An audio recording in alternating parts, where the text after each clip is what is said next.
Halo, perkenalkan, nama saya Jihan Kori Alifah, perwakilan dari kelompok 4 Komunikasi Dinas Hingga Budaya. Kali ini saya akan mengobservasi lingkungan di sekolah SMA Negeri 1 Cisarua, Kabupaten Bogor.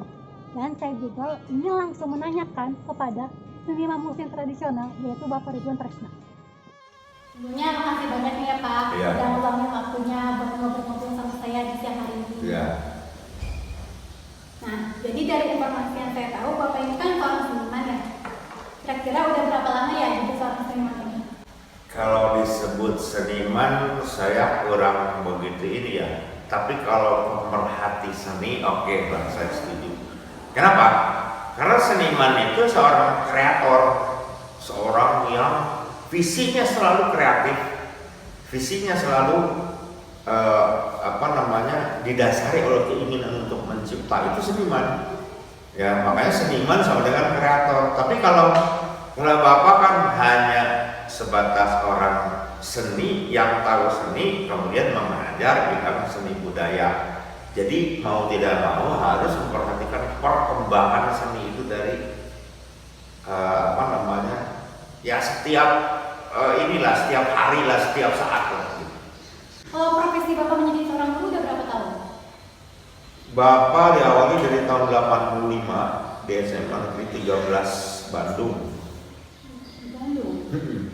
13 Bandung, kemudian 87 lah ke Bogor, kemudian ngajar waktu itu di SPG Negeri Bogor. Ya, di SMA Cisarua ini ada murid Bapak ex SPG Negeri Bogor. Tuh ada. Kemudian ke SMA Negeri 6 Bogor.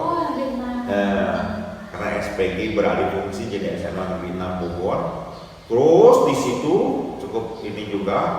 Kemudian Bapak karena pindah ke Ciawi, maka kemudian mengajar di SMA Negeri 1 Megamendung.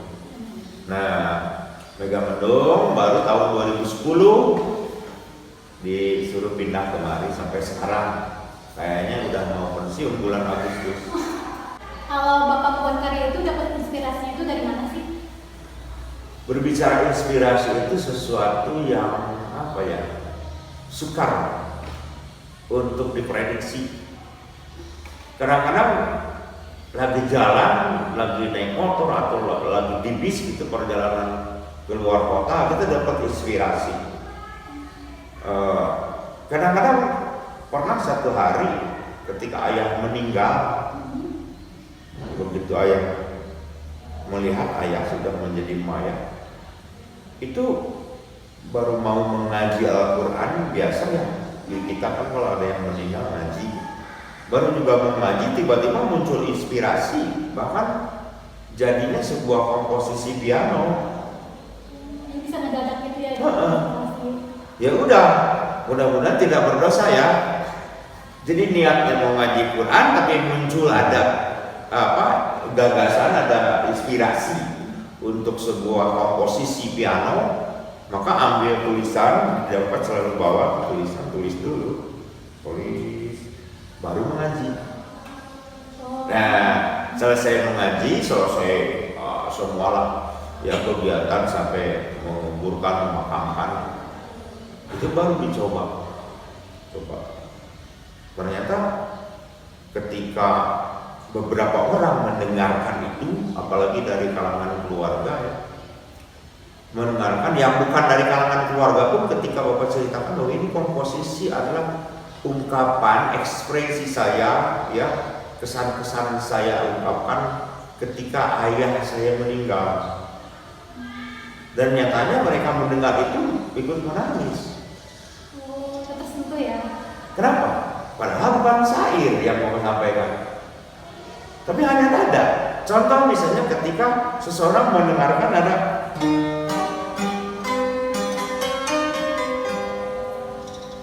langsung seperti di sawah, padahal bukan kata-kata.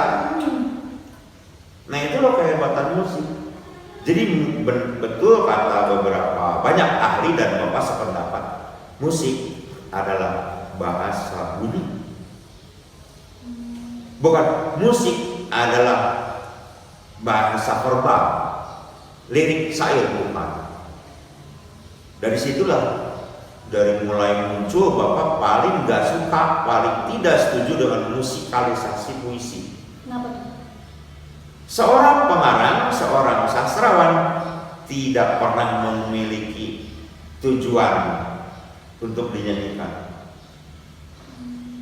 Sastra bukan untuk dinyanyikan, dibacakan. Kalau memang misalnya dinyanyikan, ya bikin aja lagu tapi mengandung nilai-nilai sastra. Udah selesai. Itu dari dulu ada undangan baruan jadi juri dong musikalisasi puisi. Sampai Bapak ngomong dibayar 2 miliar dia ingat muamalah. Kenapa? Nggak setuju. Nggak ada Sutarji Kalsumbari ini ya buat nanti dinyanyikan. Nggak ada. Nggak setuju. Makanya banyak sih kalau festival. Nah seperti itu ya. Itu salah satu, mudah-mudahan untuk teman-teman kamu di mahasiswa memikirkan itu. Jadi seni itu ada tujuan awal. Tema yang mau disampaikannya apa gitu, ya, bentuk fisiknya apa gitu, kayak gitu. Jangan sampai anak sekarang nggak tahu dah. Bapak kadang-kadang jadi harap sirah gitu ya, harap sirah nanti gurunya pasti karena gurunya belum kompeten gitu, atau beliau belum kompeten, maka sukar sekali ketika anak ditanyakan apa perbedaan kembang dengan kawis. Jadi apa sih pandangan Bapak mengenai tradisional yang ada di sini? Saya secara pribadi ya, terus terang, contohnya gini lah, karakteristik pribadi yang sifatnya psikis, Bapak ukur untuk berkontemplasi dulu. Ketika ada orang main band itu nggak merasa tertarik, biasa aja. Padahal waktu SMP aja Bapak pertama bikin grup band itu SMP, kemudian disuruh main di depan lulusan akabri gitu ya. Itu waktu SMP. Nah itu enggak, tapi ketika ada orang main alat musik daerah itu muncul keinginan untuk pengen ikut gitu. Ini lebih tertarik ke tradisional ya? Bapak lebih bangga bawa kecapi daripada bawa gitar.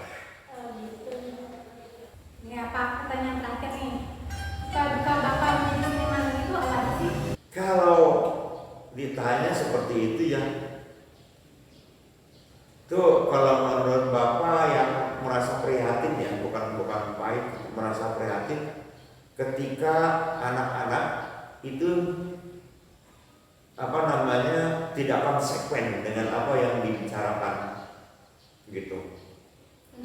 Contohnya, Pak, saya suka main gitar, tapi belum pernah main gitar atau kurang latihan.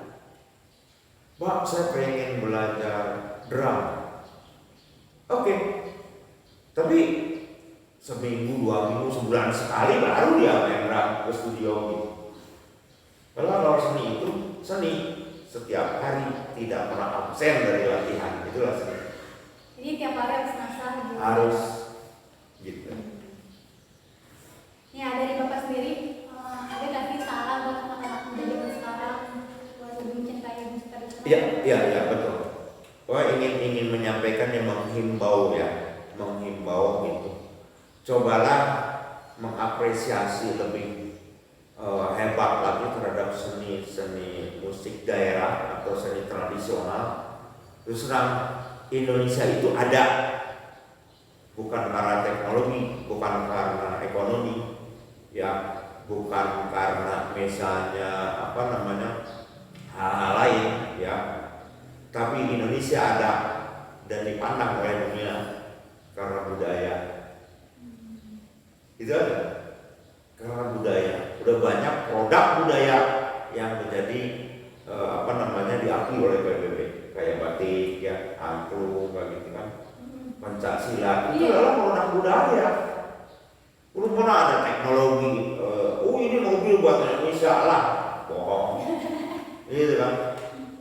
Jadi seni yang membawa brand image di tingkat internasional untuk Indonesia itu sekali lagi seni. Di mana Anda berpijak, tolong jangan kejar nilainya, tapi kuasai ilmunya.